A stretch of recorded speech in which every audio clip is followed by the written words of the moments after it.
ఏ అన్నా అన్నా లేవనా, ఎక్కడ పనుకోవాలి తెలిదేమన్నా నీకే? లేవనా ఫస్ట్ కిందిగానా? ఎన్నిసార్లు చెప్పాలన్నా నీకు ఆటోలో పనుకోద్దని?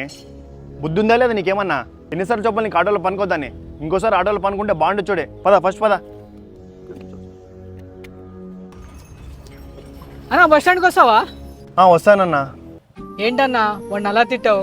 ఏదో ఆటో ఖాళీగా ఉందని చెప్పి పడుకుంటాడు, ఆ మాత్రానికి అంతలా తిట్టాలా? వాడు మామూలుగా పనుకుంటే నేను ఏమన్నానన్నా? వాడు తాగొచ్చి పనుకుంటున్నాడు. అలాగే తాగొచ్చి మీ షాప్లో పనుకుంటే మీరు ఊరుకుంటారేమన్నా? ఏంటన్నా నువ్వు ఏం మాట్లాడుతున్నావు? ఆటో కూడా షాప్తో సమానమన్నా. నేను 3 పూట్లు భోజనం చేస్తున్నానంటే దానికి కారణం నా ఆటో అన్న.